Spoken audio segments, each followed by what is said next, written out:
ನಮಸ್ತೆ my dear friends, my dear God's and my dear masters. ಪ್ರತಿ ದಿವಸ ನಾವೆಲ್ಲರೂ ಒಟ್ಟಿಗೆ ಧ್ಯಾನ ಮಾಡೋಕೆ ಈ ಒಂದು ಪ್ಲಾಟ್ಫಾರ್ಮು ಎಷ್ಟೋ ನಮಗೆ ಸಹಕರಿಸ್ತಾ ಇದೆ. ಆಳವಾದ ಧ್ಯಾನ ಅನ್ನೋದು, ಕ್ವಾಲಿಟಿ ಆಫ್ ಮೆಡಿಟೇಷನ್ ಅನ್ನೋದು ಬಹಳ ಇಂಪಾರ್ಟೆಂಟ್. ಈಗ ಪ್ರತಿಯೊಬ್ಬರು ಮನಸ್ಥಿತಿ ಅನ್ನೋದು ಎರಡು ರೀತಿಯಲ್ಲಿರುತ್ತದೆ. ಒಂದು ಸಾಫ್ಟ್ ಪೀಪಲ್, ಇನ್ನೊಂದು ಹಾರ್ಡ್ ಪೀಪಲ್.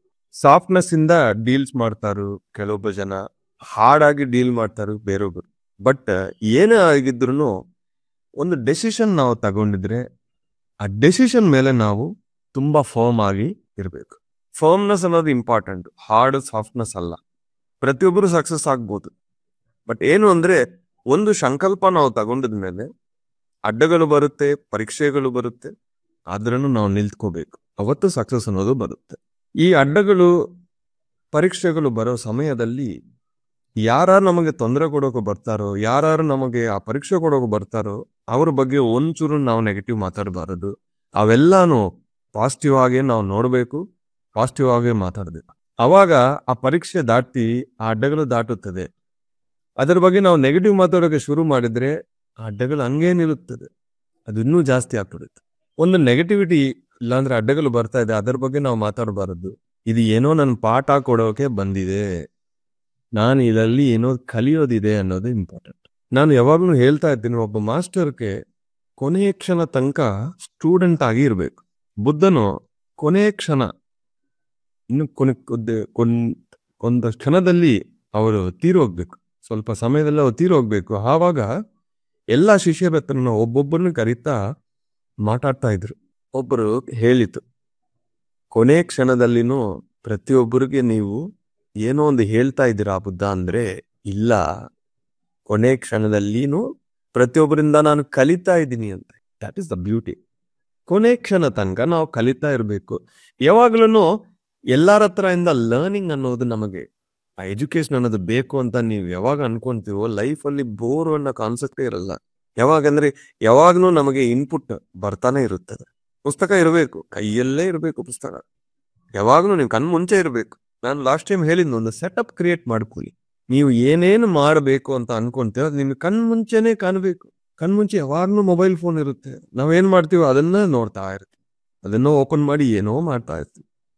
ಕಣ್ಮುಂಚೆ ಪುಸ್ತಕ ಇರಬೇಕು, ಕಣ್ಮುಂಚೆ ಆ ಸಂಗೀತ ಒಂದು ಇನ್ಸ್ಟ್ರೂಮೆಂಟ್ ಇರಬೇಕು.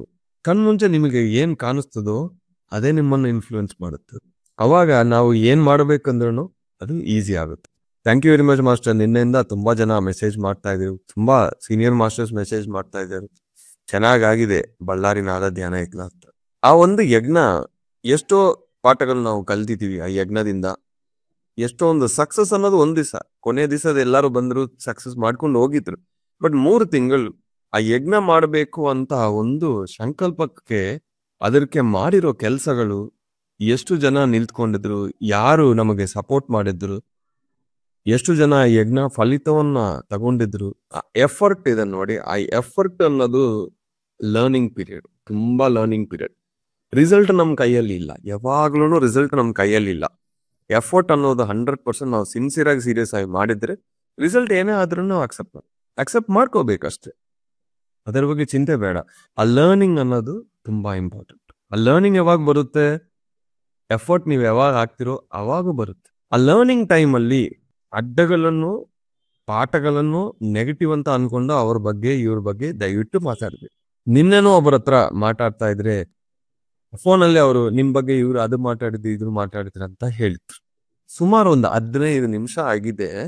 ಅವ್ರ ಮಾತುಗಳು ನನ್ನ ತಲೆಯಿಂದ ಹಿಂದೆ ನಾನು ಕಳಿಸೋಕೆ 15 ನಿಮಿಷ ಆಗಿದೆ. ನಾನು ಅನ್ಕೊಂಡಿದ್ವಿ ಇದು ನಾನ್ ಮಾಡಿರೋ ತಪ್ಪು, ಈ ತಲೆ ಒಳಗೆ ಅದೆಲ್ಲ ಹೋಗ್ಬಾರ್ದು, ಹೋಗಿದೆ. ಏನೋ ಒಂದು ಮಾತಾಡ್ತಾ ಟಕ್ಕಂತ ಹೇಳ್ಬಿಟ್ಟು ಅದು ಹೋಗಿದೆ. ಯಾಕಂದ್ರೆ ಅವರು ಆ ಎಮೋಷನ್ ಇಂದ ಅದು ಹೊರಗೆ ಕಳಿಸಿದ್ರು. ಮತ್ತೆ ಅದು 15 ನಿಮಿಷ ಕಾನ್ಶಿಯಸ್ ಎಫರ್ಟ್ ಇಂದ ಮ್ಯೂಸಿಕ್ ಹಾಕೊಂಡು ಧ್ಯಾನ ಮಾಡಿ ನಾನು ಅದನ್ನ ತೆಗ್ಬಿಟ್ಟಿದ್ದೀನಿ. ಯಾಕೆ ಇಲ್ಲ ಅಂದ್ರೆ ಆ ಒಂದು ವಿಷಯದಿಂದಾನೇ ನಾವು ಮಾತಾಡ್ತೀವಿ, ನೋಡ್ತೀವಿ, ಆಲೋಚಿಸ್ತೀವಿ. ಪ್ರತಿಯೊಂದು ವಿಷಯ ಅನ್ನೋದು ಇನ್ಫ್ಲೂಯೆನ್ಸ್ ಮಾಡುತ್ತೆ.